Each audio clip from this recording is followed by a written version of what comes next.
Good evening, and welcome to Uber das Feld. We're the soccer show for people who think Bayern is a headache medicine.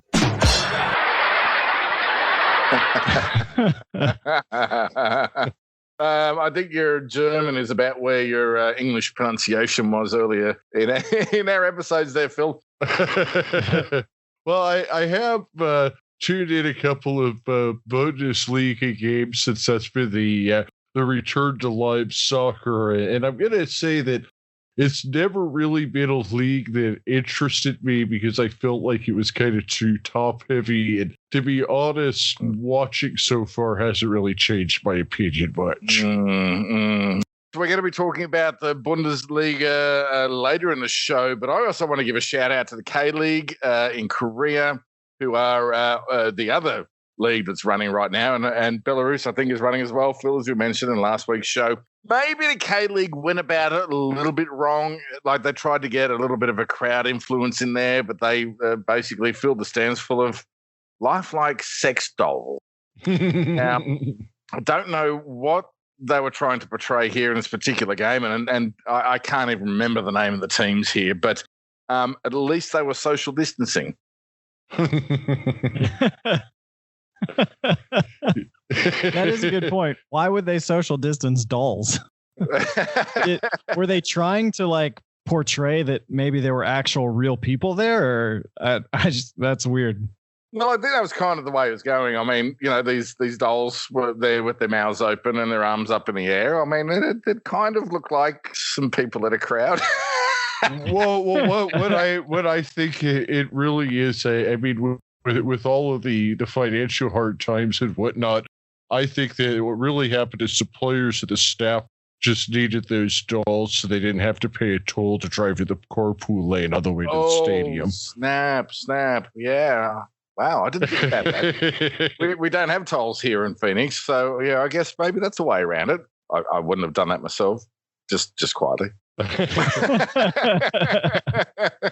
I think we've digressed enough for this because on tonight's show, hey, I was going to call this the Cheesed Off episode. Cheesed Off. But Mr. Wizard, the monster he is, announced that he's not so fond of that idea because he rarely gets cheesed off. So let's call this the Swiss cheese episode, shall we, lads? Where we talk about our greatest, that's a cheese pun, disappointments of our football memories. We're going to be talking about games that could have gone better. We talk about some stadia that have finally met their feta. And there's mozzarella things we're talking about tonight. But first, let me direct you to the Exodus in case of emergency. It's an easy, cheesy episode of Across the Pitch. But fromage. Yeah, make sure you guys head on over to your social media and give us a follow. All you got to do is search Across the Pitch over on Twitter, Instagram, Facebook. That's where you'll find us at. Right now, we're just kind of posting interesting articles, keeping you up to date on all our episodes that are dropping, all the content that's coming out. And maybe on Saturday mornings, you'll find us talking about some German soccer. Maybe.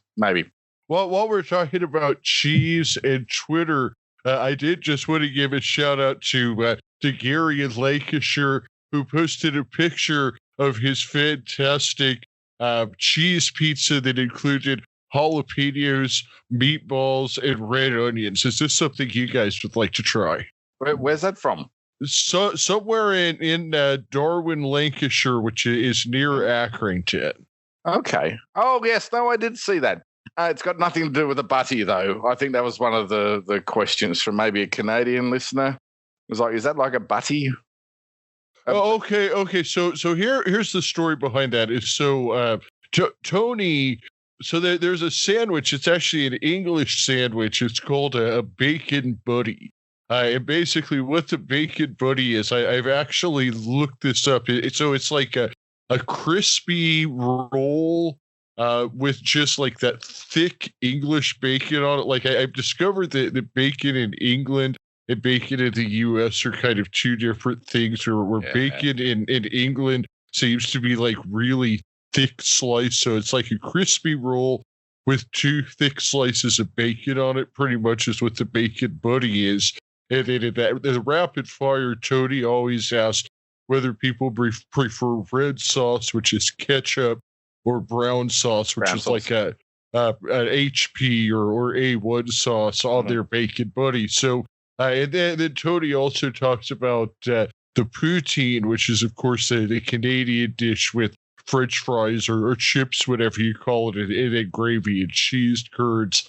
And then we also ask about the jalapeno pizza. So Gary has kind of really gotten into the rapid fire. He's the one that sent in all of those questions that we answered last week. And he was the one that posted the picture of his fantastic looking pie that on Twitter earlier today. I do need to just also maybe clarify that a pie in America is not like one of those handheld meat pies that you get at the football in England. It's a pizza. It's a pizza. Yeah, pizza pie is what. Pizza pie. Yeah. I never got that song. I know I digress here, but when the moon hits your eye like a big pizza pie, I thought it was like a big piece of pie, like it was this huge meat pie coming down out of the sky. Anyway, what kind of cheese is that? American. Let's just go with that. Oh, it's the worst. It's not even real food. I don't know. Maybe some grated cheese out of the packet. Right, lads, we digress. Matt, this is your show. You've put together the show sheet. I'm going to hand it over to you. What are we talking about tonight? Yeah, well, first I thought it'd be good for us to jump into the return of the Bundesliga. I mean, this is something, everyone's talking about if you've listened to any soccer podcast, and mainly that's because this is the first really big league to come back since all the pandemic started and the shutdowns and all that. And, just kind of running through that weekend. I know a lot of games seem to be blowouts. We were all kind of looking forward to Dortmund, Schalke kind of coming back with a big derby, and that didn't go well. But I actually found myself watching the Leipzig-Freiburg match, which ended 1-1. And actually Freiburg had a disallowed goal in stoppage time that would have been the winner for an offside. But I thought it was a good match overall, especially considering how that race there in Germany is shaping up. And we'll get to that. But I wanted to start here. We saw a number of rule changes implemented really in Germany first, as leagues are looking to get back to playing games, behind closed doors. Obviously, the bench wasn't sitting on the bench. All the subs were up actually in the stands so that they could social distance. They were required to wear masks. All these backroom staff was required to wear masks.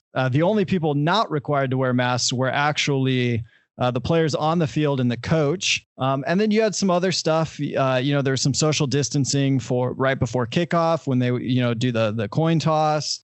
There was social distancing, leading up to the match, as well as, I don't know if you guys caught this, but substitutions, the boards that they use for the substitutions were actually not even touched by the fourth official like normal. There was someone assigned from each team to hold up a substitution board. As well as, they have this new 5 sub max rule that they're implementing for just a period of time here to, ensure that these players aren't being pushed to their limit, picking up injuries, especially in this time of congested fixtures. And so with all that kind of going, I was just kind of wondering, well, what could these rule changes, which one of these changes could be implemented here in the U.S., both in the MLS and in the USL? So we can get some live soccer over here. What do you guys think? I just wanted to ask one question and clarify one thing. Are there also, I thought, specific windows for substitutions or something along those lines too? No. So what it is you get 5 subs max, but there's only 3 stoppages in play. And that doesn't include halftime. So essentially what it is anytime you want to make a sub, usually that's 3 stoppages in play, right? And just a normal thing before this happened. Now they're saying you can have 2 more subs, but you can't do 5 stoppages of play to make those subs. So if you wanted to use the 4th and the 5th sub, they would have to come in a dual sub or even, 3 subs coming on the field at some point. That's interesting. I don't mind additional substitutions, honestly. I think that would really sort of pep up the game, especially when you've got tired legs and, there's a team that's on the ropes and you can't quite break through. I think that's good. I like that. There was one thing that I noticed when I was watching the Bundesliga, so they couldn't celebrate for one. Okay, so they couldn't celebrate together. They had to go and nudge elbows or touch feet or whatever else.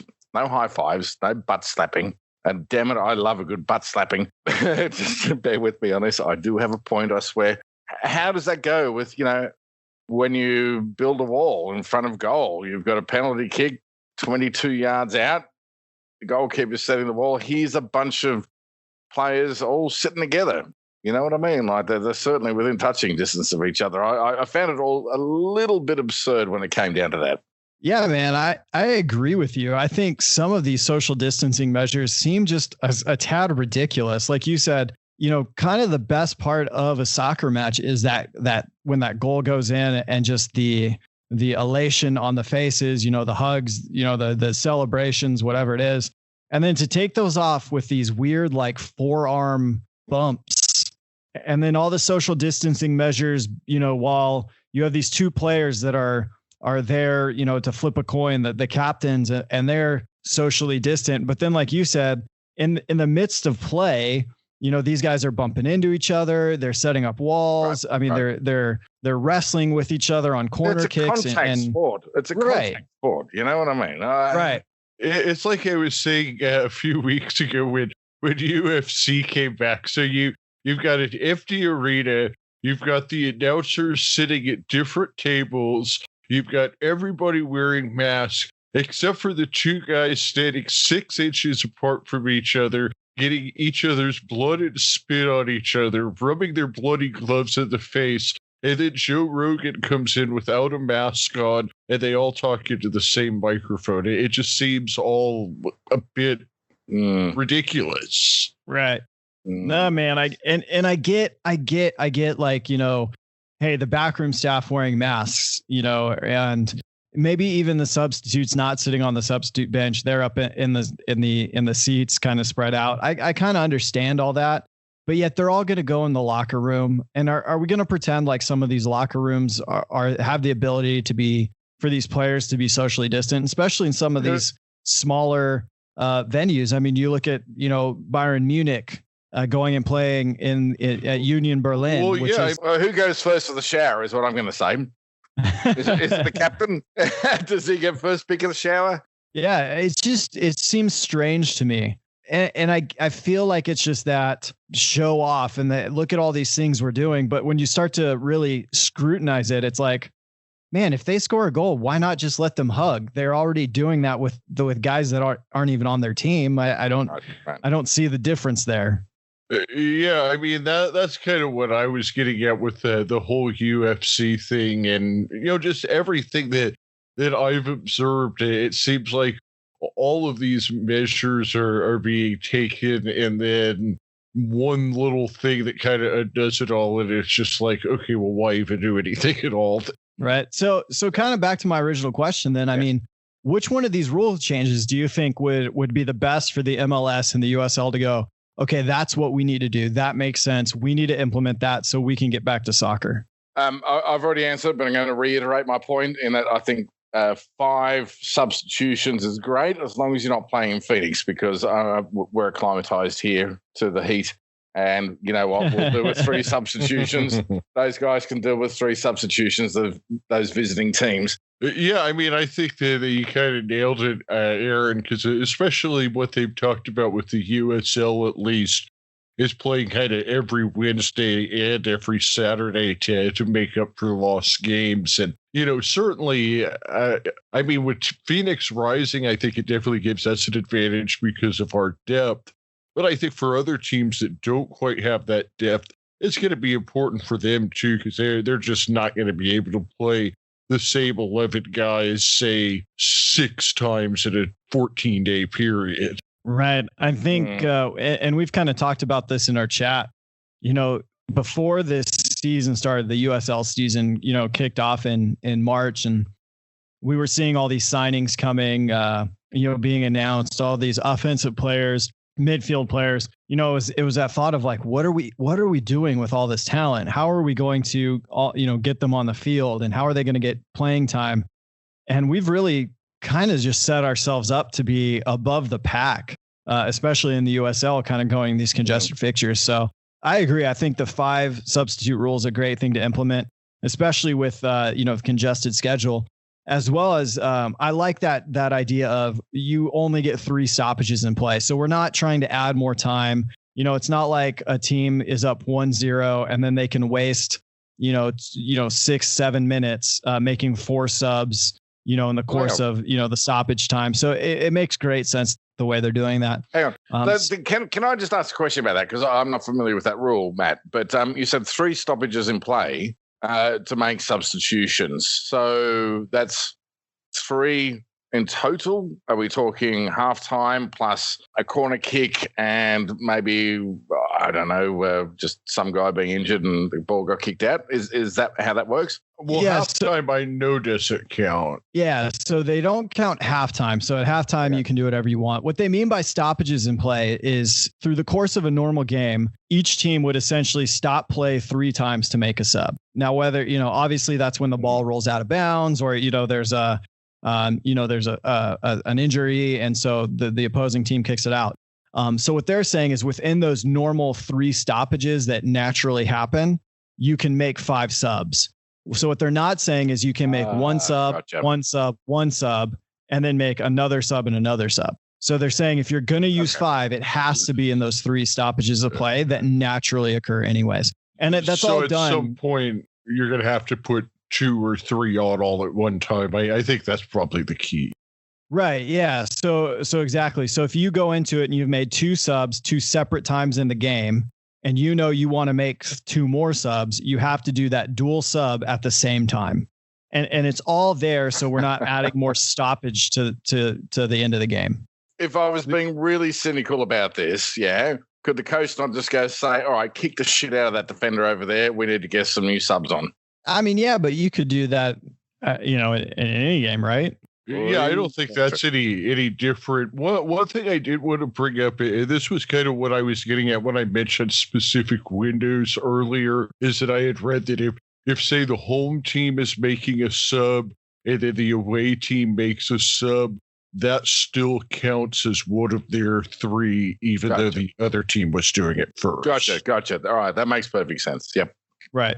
So here's another thought that I had for you guys, because as I was watching the various Bundesliga games this past weekend, obviously in these empty stadiums, I had this moment where I was like, man, this is kind of interesting. I love being able to hear the coach yell instructions, and I love being able to hear the players talk. Yeah. And then after a while, I thought to myself, but this would get old real quick. In a couple of weeks, I might not like this. I want to hear the crowd noise. I want to hear, the groans when something goes wrong. And I want to hear the excitement when that goal goes in. What's your guys' feeling on watching football in an empty stadium? I'm going to say real quick, because I actually have a real short answer on this. It doesn't work for me. It's a sport by sport thing, though, because so far the 3 sports that have kind of come back are UFC, NASCAR, and then Bundesliga. For UFC, I actually enjoy it more without the crowd because, like Matt, you were saying, you actually hear that the fighters hitting each other and that the corner instructions and things like that. And in that sport, that is awesome. In NASCAR, I find that I didn't really miss the crowd because in that sport, the noise is generated by the cars more than it is the fans. So, how much do you really miss it? In football, it was like watching a game being played at a morgue. It just didn't work for me. I agree with you, Phil. You're right, Matt. It was interesting hearing the coaches yelling from the sideline, whistling at points. I managed to catch 3 Bundesliga games over the weekend, and by the 3rd, I'd had enough. I'll be honest with you, because it was just honestly, it reminded me of watching an A-League game, right? And I'm being really nasty about my Australian compatriots over there, but there was no excitement. Do you know what I mean? I watched the one you mentioned earlier. I can't remember, Freiburg, I think it was. That was a good game, but it was just hard to get into it because there was no excitement. There was no get-go from the crowd. It was just really, really hard to sort of. I mean, I like football. Do you know what I mean? I stand on the sidelines watching these miserable, horrible games in the snow in 10th division in Australia, and there was more atmosphere there. Do you know what I mean? Like, it was hard, man. It was hard. That's all I'm saying. I didn't like it. Yeah, I mean, one of the great things about football is the crowd, are the supporters. The chants, the songs, that become famous with clubs, and like you have Liverpool singing "You'll Never Walk Alone," and you have Chelsea with the "Carefree." You have just these songs that become associated with the club, and then when you're watching this game, and there's just it's like with Dortmund, man. They have the yellow wall, and they do these amazing tifo displays. And they're just raucous, and there's that fence, between them and the field. And when there's a goal scored, they're all just pushing against that fence, and then you're just missing all that. It just, it felt so strange to me. It was. So, yeah. And I guess that's kind of the point that we've been saying all along. This is a supporters game. Do you know what I mean? Like, this is a game that is owned by the supporters. Without the supporters, there is no game. I mean, yeah, sure, there's a game being played, but it doesn't have that feeling, does it? Right. Yeah. And so, here's my question for you guys. When the USL or when MLS comes back, should they rush back, and start playing these games behind closed doors, or should they maybe wait a little bit longer till they can get some supporters in there, even if it's just 50% capacity or whatever. And I know for, maybe a lot of MLS teams and certainly a lot of USL teams, Orange County, 50% would be, quite a lot of people there. Is that something we should wait for? Or do you think, hey, let's just get back. I want to watch Phoenix Rising, even if it means, when they're playing at Casino Arizona Field, I have to be at my house. I don't know, man. Ross Davenport, I think, said it right on Twitter when he said USL teams won't survive with no fans. Right. And certainly League One. Yeah, I mean, MLS is one story. I mean, they probably have the money to do it. But, yeah, I mean, USL, there's just no point in doing it. I mean, I think that, Matt, like you said, I mean, if it has to be 50% capacity, maybe that's acceptable. But I mean, well, honestly, I mean, and this is probably going to be a controversial statement. Let's do it. At some point, the world's going to have to get back to normal, and some league is just going to have to say, look, people are adults. They can decide whether they're going to come to the game or not. I mean, that's just what's going to happen. I mean, man. We can't stay and hide in our houses forever. All right. Phil, controversial. Right. I agree with you. Building on that, let's ask the question. If USL started, say, next weekend, okay, because it can't start tomorrow. Let's say next weekend USL started up. Would you be in the stands? Hands down, I would. Phil? I would, but I'd be the only one in my house that would go. And exactly right. And I would go, and I would leave Cindy and my daughter at home, and I would go, and then I'd wash off with the hose after I came back because I had just you get a beer bath while you're there. There you go.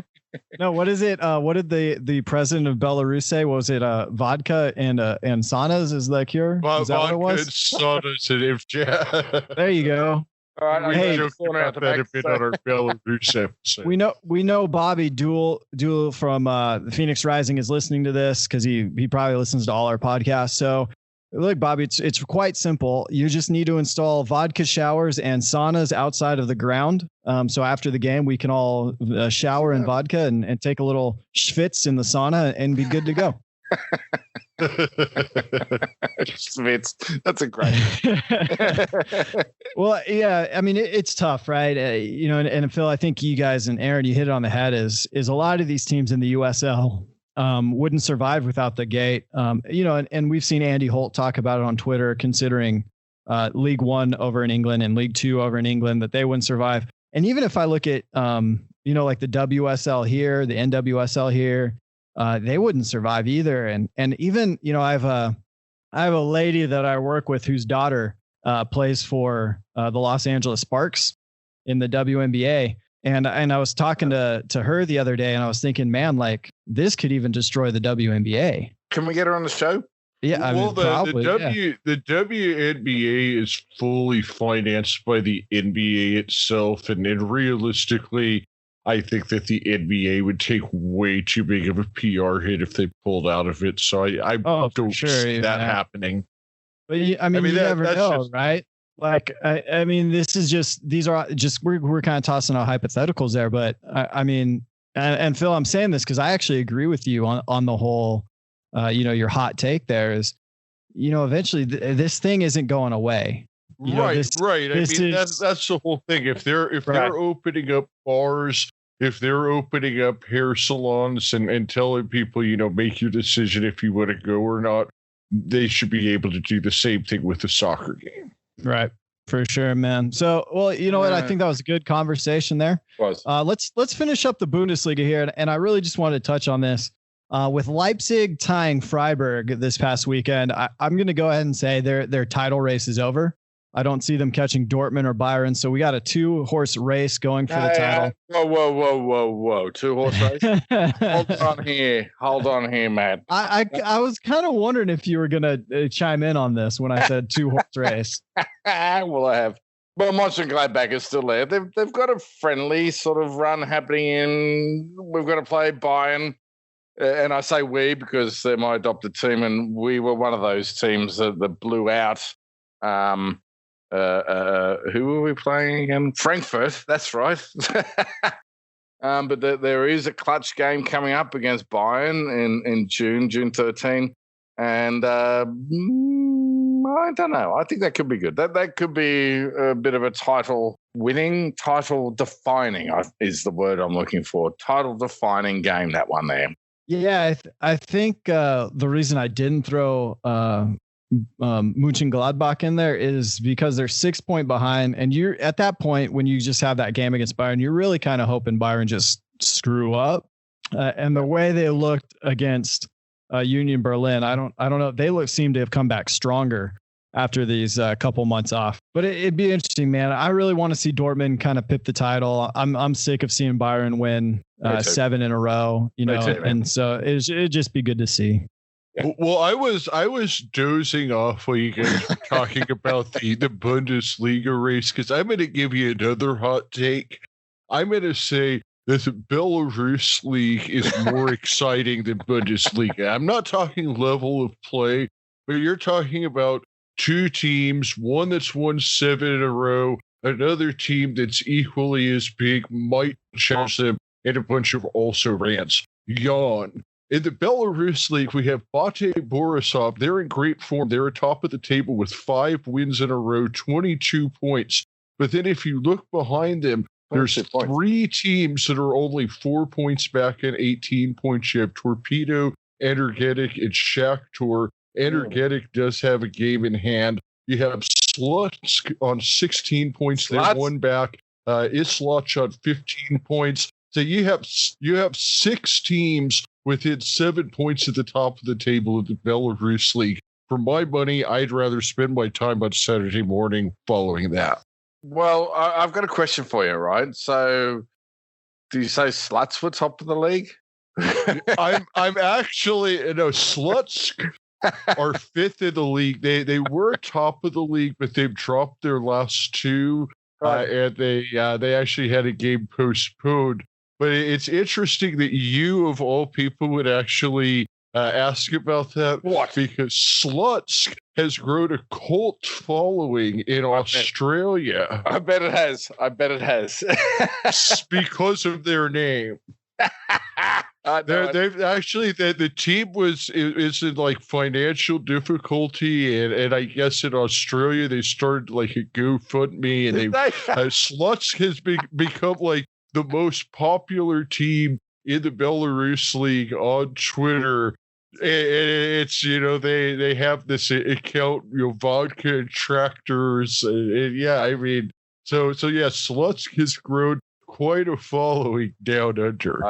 I believe that. Yes, we do like sluts down under. No, so real quick, let's not act let's not act that the Belarus league is a competitive league at all. 2006 to 2018, Bate Borisov won every league. So every league title, 12 years in a row. 2019 was Dynamo Brest, that one. There goes Mr. So I mean, it is what it is. It is what it is. I mean, Germany, Belarus. I'm just happy to have professional soccer back. It's good to be talking about teams we don't know about. This year, what I'm saying, I mean, Bate Borisov very well may win the league again. But you have right now, you have behind Bate in first. You have second through 13th is only separated by 7 points. You don't have that. Okay, yeah, but this is going back to my original question. So you're saying the leader of the league is on 22 points? Yes. How many games have they played? 10. So they're 7-1-2, but so now they're only 4 points ahead of 3 other teams. One of those teams has a game in hand. How many games to go, mate? They play, because I'm assuming this is like 30 games. So there's still like 20 games left. I'm assuming it's a summer league over there because you don't want to play on frozen pitches. Early doors, man. I don't know. Here's a hot take. There will be less points between the winner of the Bundesliga and the second place team in the Bundesliga than there will be between the winner of the Belarus League and the second place team in the Belarus League. I'll take you up on that bet because I think Energetic is going to challenge Bate, and I think Shakhtar is one to watch out for too. This is hilarious. All right, we have a bet. How much are we laying on this, lads? Well, I will bet you the pop figurine of your choice. I'll buy you some beers at the next beer night. There we go. I mean, I would do that anyways. Hey, well, let's move on, guys. This is something that Aaron brought to our attention earlier today. This year is actually the end of a couple of iconic stadiums, and so Aaron, why don't you talk to us about the stadium you sent us a little article about today? Okay, so I was disappointed to hear about this because it's a monster stadium. It sits in Milan. It is AC Milan and Juventus home ground, and it's the San Siro.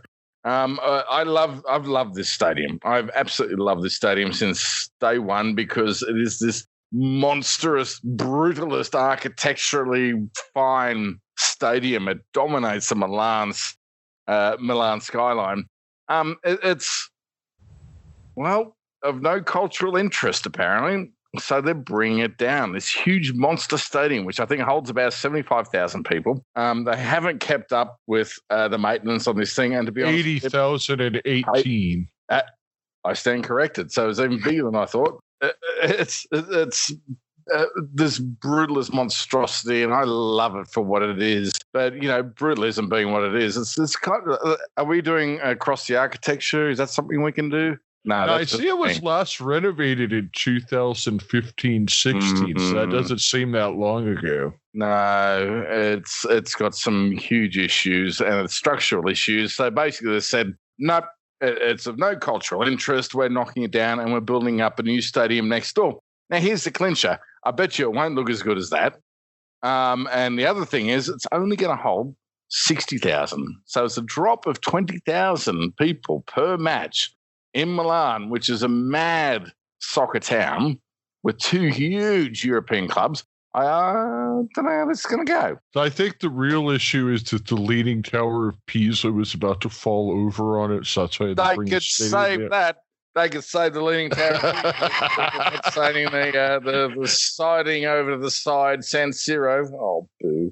Oh, the old boo. Yeah, I think for me, man, it's just sad to see, some of these iconic stadiums go.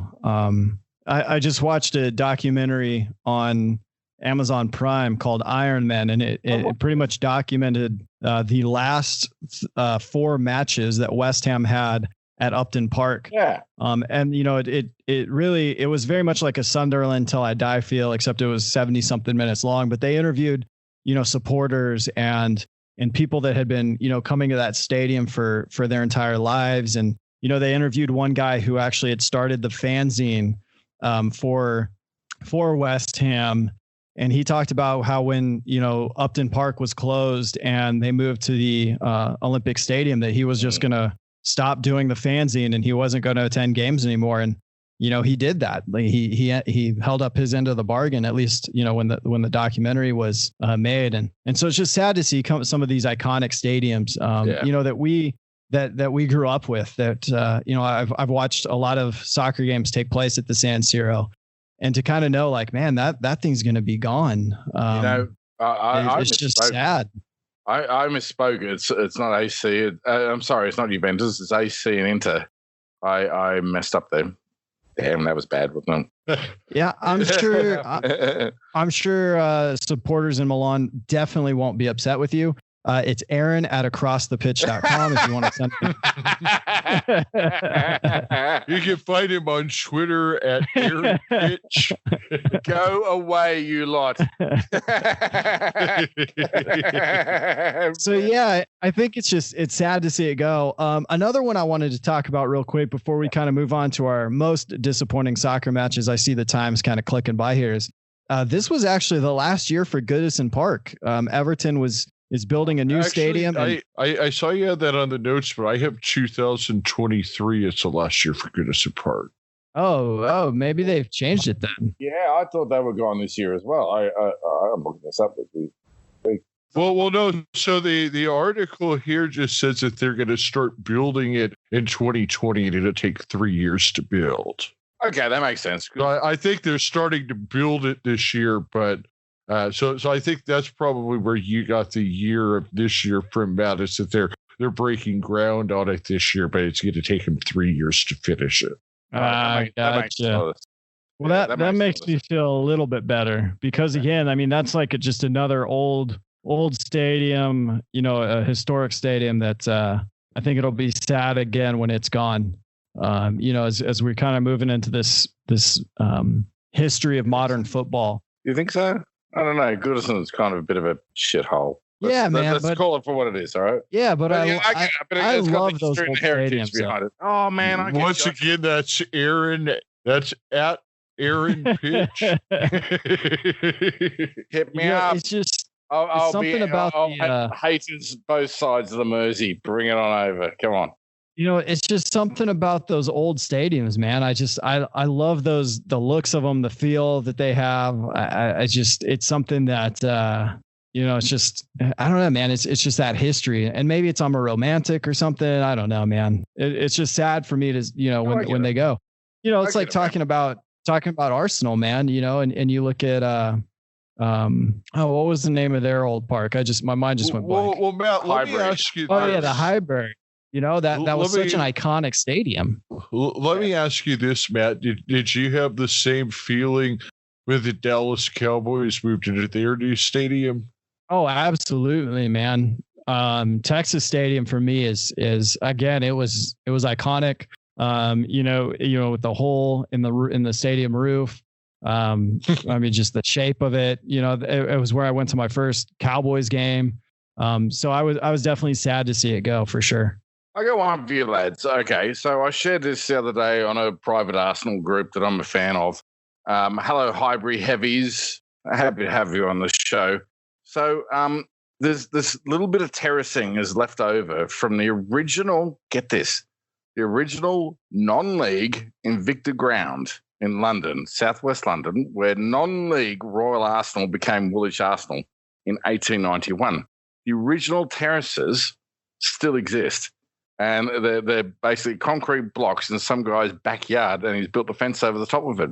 But that's where the original Arsenal team stood in 1891. Now, you talk about nostalgia and heritage. I've got to say, I'd be upkeeping those steps for, well, as long as I lived. Right. I mean, the reason I ask you about the Cowboys, Matt, is because on this side of the pond, replacing stadiums is such a common thing that I get what you're saying, but I guess I've just seen so many stadiums changed over here that it's just kind of one of those things where it's like every 20 years you build a new stadium. Right. You know, that's a weird thing. That is a weird thing. Sorry, Matt. I know you want to talk about that, but it is a weird thing coming from Australia as I do, but also, you know, knowing the English heritage around stadiums. Usually what happens is you build upon the ground that you were given. Do you know what I mean? Like you can think of, if I want to talk rugby league, you could talk about Brookvale Oval, or you could talk about Belmore, or you talk about maybe not Parramatta Stadium. But the idea is that you, as the club grows, the ground grows. Do you know what I mean? Like the stadium Right. around the profitability of the club. And you see this with Accrington, Phil, right? Just pointing it back in that direction there. They didn't have many stands talking about 10 years ago. Do you know what I mean? And now they've basically covered 3/4 of that ground there. I think that's where the heritage and the pride comes from this, and seeing a club grow and develop over the years. Here in America, it's very different, of course. It's like, well, we've got a new owner, we're putting in a new stadium, and we'll get tax breaks for it too. Thanks, cheers. Right. I think, just going back on that, Phil, it's just the history of it. You know, I mean, again, I loved Cowboy Stadium because of the history and just, you know, the memories there. And so, you know, as Arran talked about these grounds, you know, I look at Stamford Bridge, you know, where that sits, and, you know, they've been in that stadium since 1905. And as they've grown, you know, stands are added. That's a perfect example, man. That's a perfect example. Right. Yeah. And, you know, stands are added, and they made, you know, the one of the primary reasons my wife and I traveled to London 2 years ago to go to Stamford Bridge. I sold a motorcycle to be able to get the funds to go. And it was primarily driven by the fact that they announced the redevelopment, and they were going to tear down, you know, what was kind of rebuild on that land. And so for me, it was like, man, I want to go see this thing. I want to go see, you know, the shed wall, and I want to go stand in the Matthew Harding stand, and I want to go stand in the shed, and I want to be around where this history has been and see this stuff. It's sad, man, to see this period of modern football where they're really picking up that American mentality of, we got new owners. We need to make more money. Let's just knock this off, sell it off, and go build something new. Well, it's exactly what you said, Matt. It is all about money, and that's what it comes down to.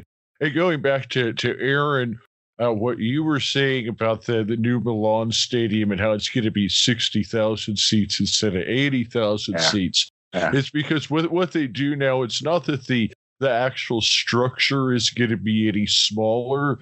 It's that those 20,000 seats, they're going to take those and make them all into high-end luxury suites. And then they actually make more money off of 60,000 people than they do off of 80,000 people. They make more money. On that.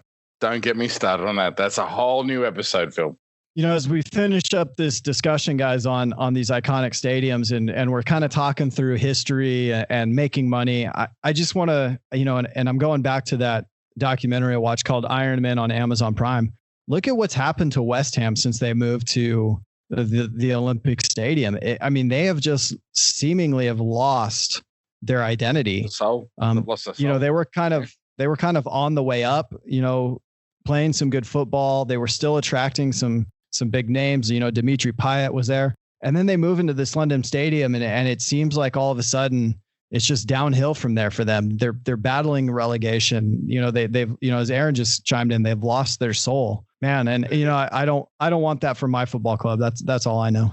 It's strange how that can operate in different ways. And as much as it pains me to give any kind of credit to the Arizona Cardinals for anything, when they first moved here in 1988, they played at the ASU, which is the Arizona State University Stadium.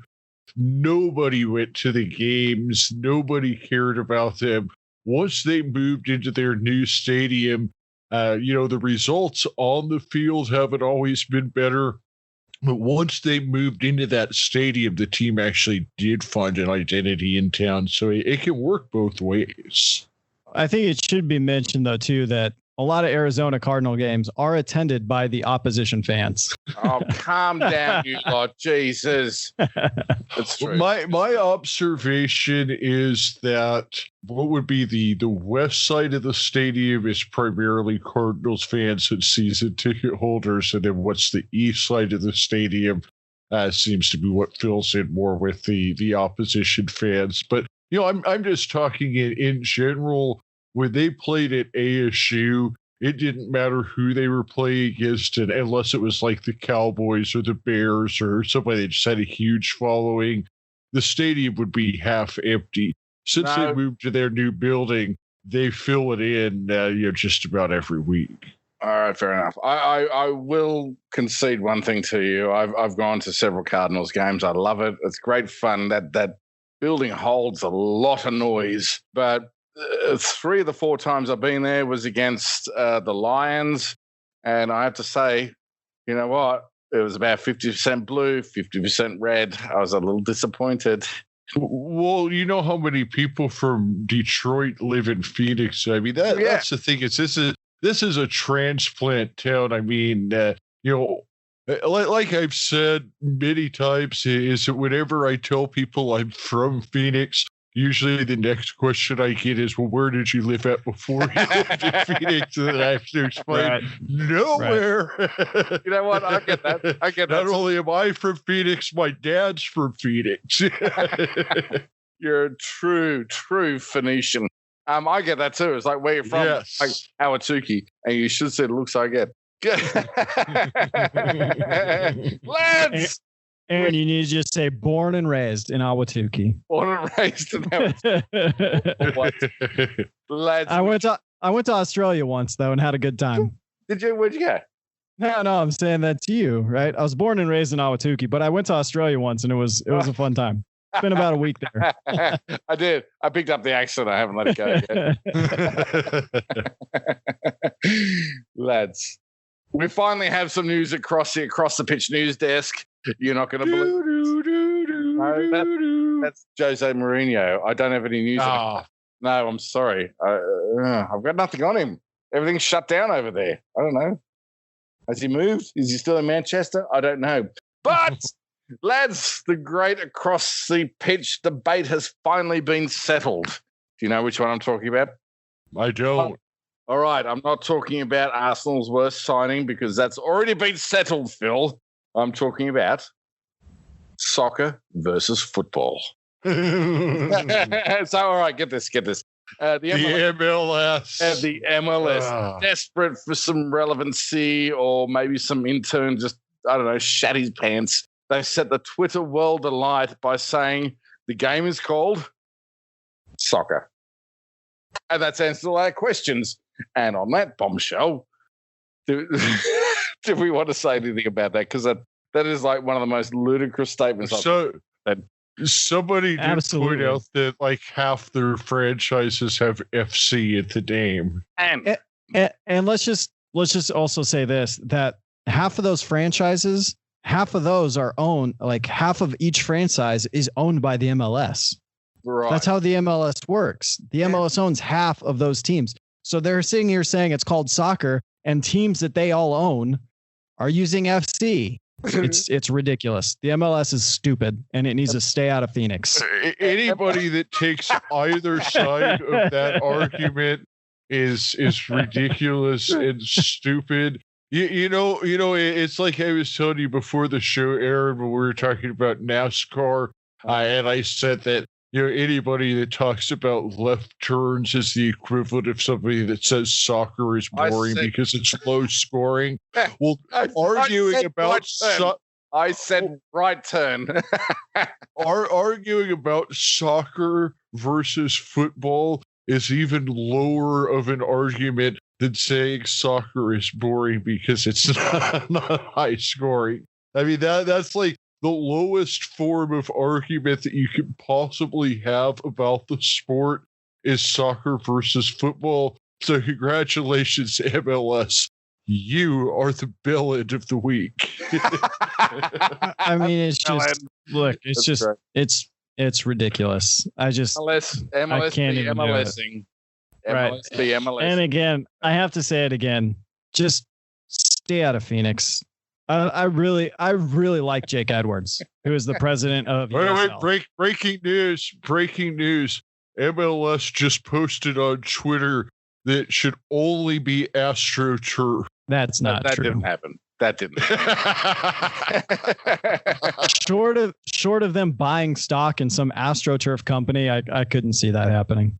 I mean, we are talking about a league where one of their premier teams, one of the teams that does well year after year, one of the teams that's owned by Manchester City Football Group, still plays in a baseball stadium. Oh. And not just one, but two baseball stadiums, because the Yankees say, you know what, you guys can't play here right now. We got a game. Go play at Citi Field.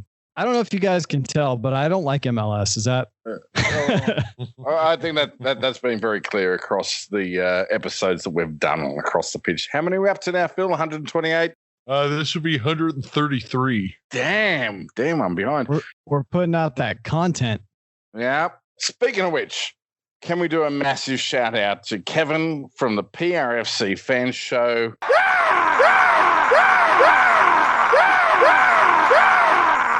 Yes, this is our, what are we up to now? About 100th in the last 48 hours, I think we're up to. This is our 100th episode. Thanks, mate. We have 27 interviews recorded, and we need to all have everybody go to Twitter and vote on which one they hear next. And you need to go to Kevin at PRFC Fan Show. Actually, you can go to PRFCfanshow.com. That'll take you straight to Kevin's YouTube channel, or you can follow him at PRFC Fan Show on Twitter. I've also posted the video on both our Twitter and our Facebook feeds. Make sure you check it out. Kevin is a funny guy, and his whole team over there, they just they can really bring the laughs and the PRFC knowledge. Kevin does need a haircut, though. Did you see Edward's haircut, by the way? Man, he does not need another haircut for a long while. So, lads, it's been wonderful talking to you all. Matt, great show. Loved having a chat about that stuff that I don't know about. Yeah, it was good fun, guys. In this day and age where we don't have a ton of live soccer, football, whatever you want to call it, it's the game we all love to talk about.